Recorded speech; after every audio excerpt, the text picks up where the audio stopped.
ఇప్పుడే మనకు మరొక బ్రేకింగ్ న్యూస్తో మేము ముందుకైతే వచ్చాను. వైఎస్ఆర్ చేయూత పథకానికి సంబంధించి అప్డేట్తో మేము ముందుకైతే రావడం జరిగింది. సో సోమవారం నుంచి వైఎస్ఆర్ చేయూతకు సంబంధించిన డబ్బులు మరికొన్ని నియోజకవర్గాల్లో చెక్కులు అయితే పంపిణీ చేస్తారని చెప్పేసి తెలుస్తుందన్నమాట. ఏదైతే ఎన్నికల కోడ్ వచ్చిన తర్వాత ఈ ప్రాసెస్ అయితే ఆగిపోయిందో దీన్ని మళ్ళీ సోమవారం నుంచి అయితే మొదలు పెట్టాలని చెప్పేసి రాష్ట్ర ప్రభుత్వం అయితే ఆదేశాలు అయితే జారీ చేయడం జరిగింది. 18,750 రూపాయలు అనేవి ఈ డబ్బుల కోసం ఎంతోమంది మహిళలు అయితే ఎదురు చూస్తూ ఉన్నారనమాట రాష్ట్ర వ్యాప్తంగాన. సో అయితే రాష్ట్ర ప్రభుత్వం బటన్ నొక్కింది కానీ ఈ డబ్బులు అయితే ఖాతాలకు అయితే చాలామందికి అయితే వేయలేదు. కొంతమందికి అయితే విడుదల చేయడం జరిగింది, చాలామందికి అయితే రాలేదనమాట. సో వాటన్నింటినీ కూడా సోమవారం నుంచి మళ్ళీ వేయాలని చెప్పేసి రాష్ట్ర ప్రభుత్వం అయితే భావించింది. సో ఈ నేపథ్యంలో సోమవారం నుంచి మళ్ళీ వీటికి సంబంధించి డబ్బులు అయితే కొంతమందికి అయితే జమ అయ్యే అవకాశాలు అయితే ఉన్నాయని చెప్పేసి చెప్తున్నారన్నమాట.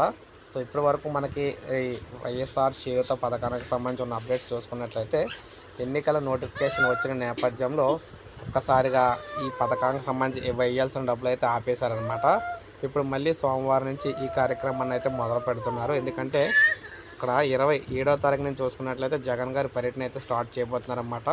ఈ ఊరూరు పర్యటన అయితే స్టార్ట్ చేయబోతున్నారు. ఈ నేపథ్యంలో డబ్బులు కానీ పడకపోతే ప్రతి ఒక్కరు అయ్యే అడుగుతారు కాబట్టి ముందుగానే జమ చేయాలని చెప్పేసి చూస్తూ ఉన్నారు. సో ఇది వైఎస్ఆర్ చేయూత పథకానికి ప్రజెంట్ ఉన్న లేటెస్ట్ అప్డేట్. ఒక లైక్ చేయండి, సబ్స్క్రైబ్ చేసుకోకపోతే మన ఛానల్ సబ్స్క్రైబ్ చేసుకొని